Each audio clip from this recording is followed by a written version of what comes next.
side on. Jackie Stewart, Ronnie Peterson, Carlos Reutemann, Jody Scheckter ahead of Danny Hulme, and then Francois Sebert. Jody Schechter's lost it. Jody Scheckter has been hit.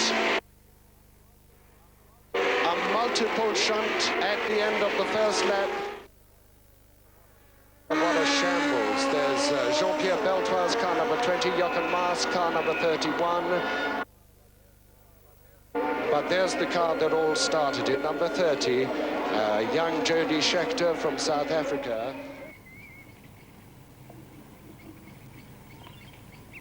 This is the BBC's Network Production Centre at Pebble Mill in Birmingham.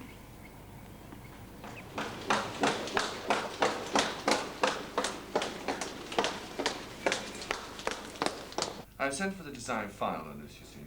But all I want is a ceiling piece over the back of the set. Oh, Hannah. Thanks very much, sir. Thank you.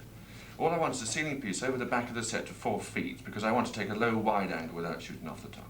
Okay? 4 feet in millimetres, whatever you call it. Well, you better let me have the project number and a little bit of paper with the actual sizes on. Okay. You know, verifying, and then we should know all of it. We should know where we are. Thanks very much indeed. Thank you. Cheerio.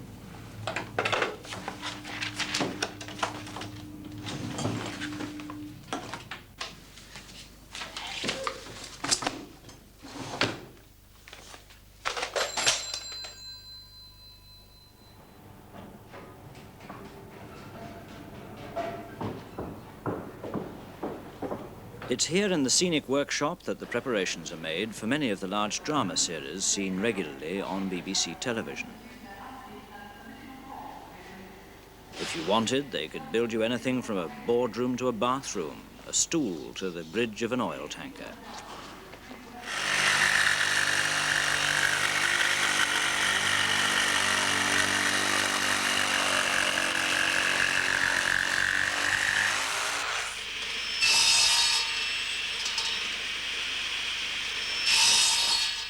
It's a job that can require a high degree of skill, effort, and when you're operating machinery like this, a great deal of concentration as well.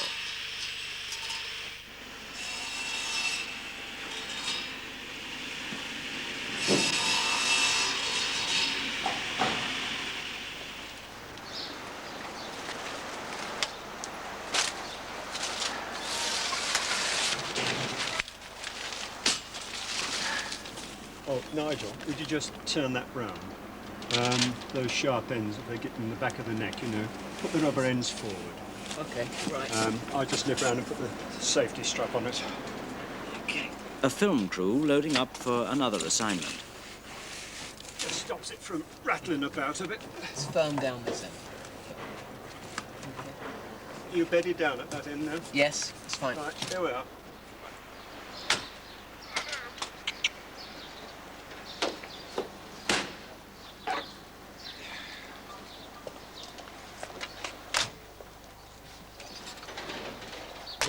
BBC film crews are likely to be sent out on many different kinds of programmes, almost anywhere in the country, or even in the world. They can be working on farming programmes, news and current affairs, dramas or documentaries, or, like today, it might mean filming at a waste disposal depot. It's a varied life. They never know what might be round the corner. At Silverstone, they're practising for the British Grand Prix meeting. Everywhere, notices point out the dangers to members of the public, but not all the drivers are in charge of Formula One Brabhams or McLarens.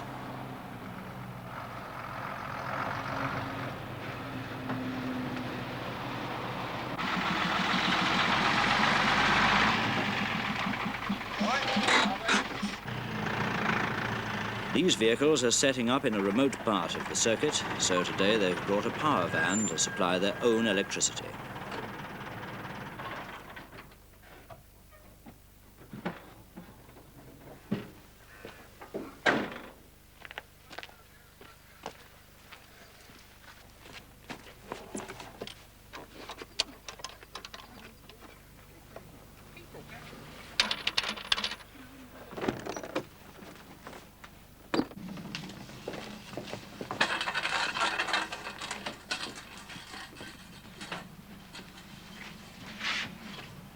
Each camera will need something like 2,000 feet of cable, which must all be laid out, connected and checked.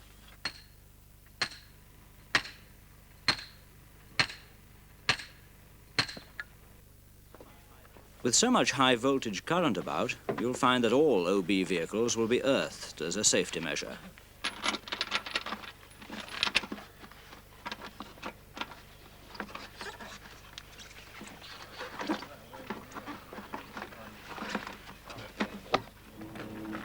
And then, because a camera cable can be an easy thing to fall over, the tidying up begins. Wherever possible, they're all laid along the same route, with particular care being taken near steps. And now Henry is putting on his latest wraparound all-weather coat. Just the outfit for an afternoon in the brisk open air. With the finishing touch of a pair of elegant white gloves, Henry's ready for anything, from top to toe. Much of the equipment used at OBs is above head height and must, for safety's sake, be firmly fixed. These clamps rule out the possibility of anything coming adrift.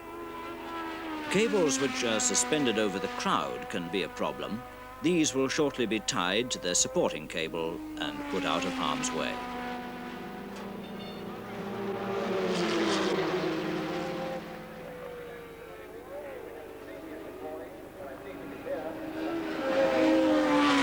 Some of the more dramatic shots are likely to come from camera 2 on the hydraulic hoist. This can lift a camera up to a height of 46 meters, that's 150 feet. But before he goes aloft, they have to make sure they don't lose the cameraman.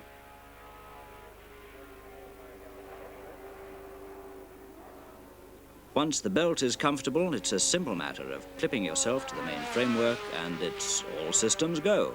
4, 3, 2, 1, 0.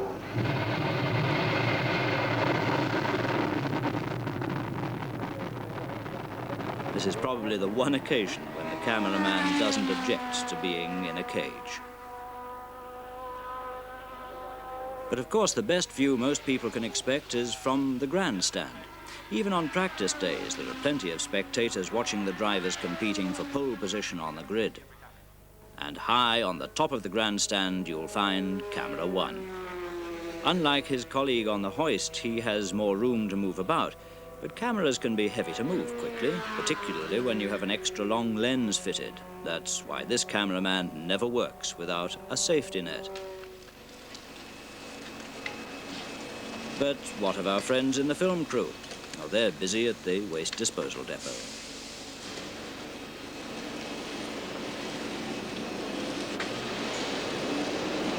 Needless to say, you don't rely on only a colleague's hand on your belt to save you from a rather unpleasant fall.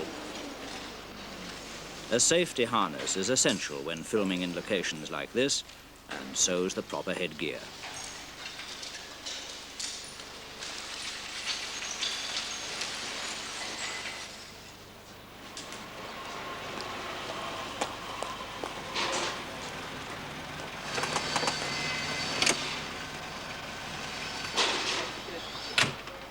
At Pebble Mill, something like 1 million feet of news film is processed every year.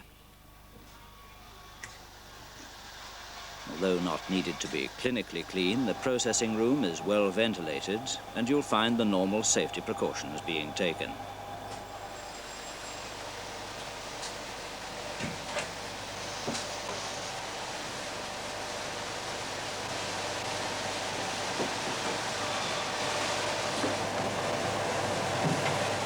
While the processing is taking place, the replenishing rate of the chemicals must be monitored. There are many highly toxic chemicals used in this area, so when any mixing is done, proper precautions must be taken, and the manufacturer's recommendations must be strictly observed at all times. As well as wearing rubber gloves, goggles, and a face mask, the operator must always do the mixing under the fume hood. This is not only for safety reasons, but because just a trace of some chemicals in the atmosphere will be enough to ruin the film before it's processed. But even with an experienced operator, the simplest thing can go wrong.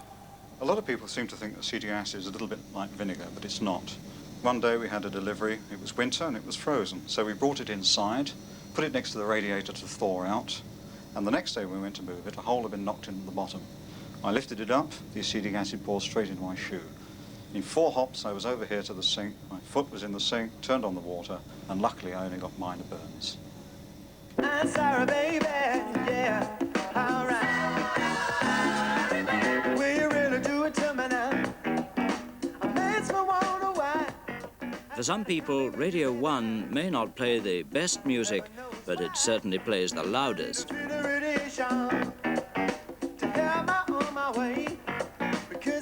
Extensive exposure to high noise levels is a problem in many industries. At the BBC, we can keep a check on an employee's hearing with regular audiogram tests. If you like to put the green earphone onto the right ear and the red one onto the left ear, making sure that your hair's well pushed back. I'm going to let out various tones, and when I do, and when you hear them, I want you to do this sort of thing, but not looking at me, okay? We'll start from there. Now cover them over completely. That's super.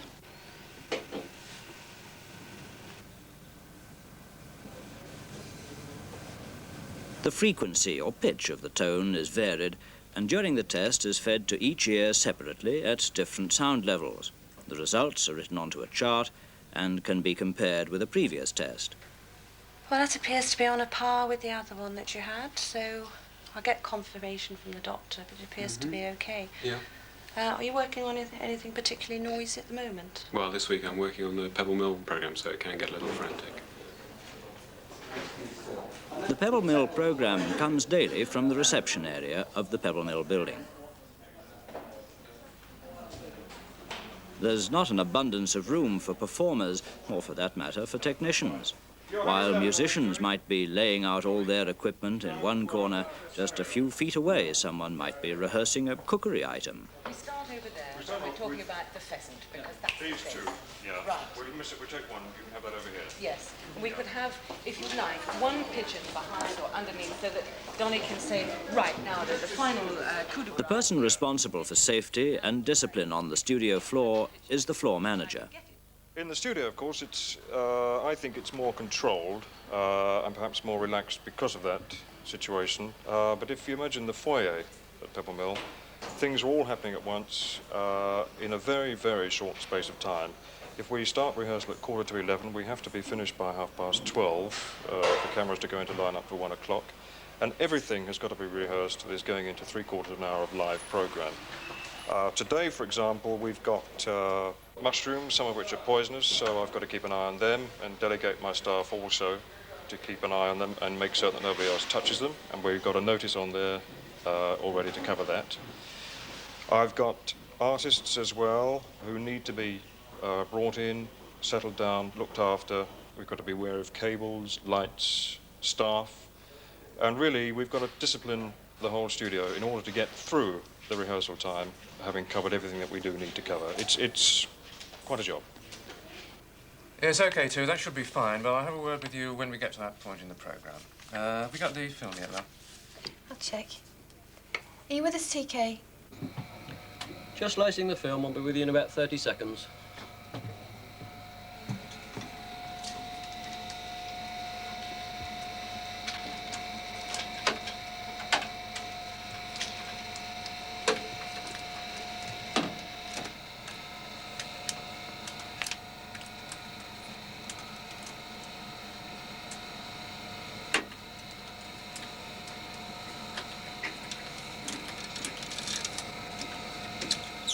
Okay, Tennyson is ready.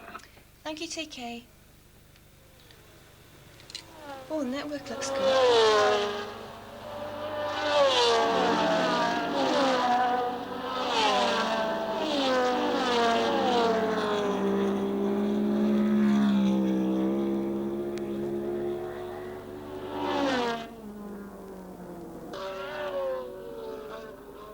During each working day, statistics show that nearly 200 people in Britain alone are injured in industrial accidents. You could become a statistic, or you could read this.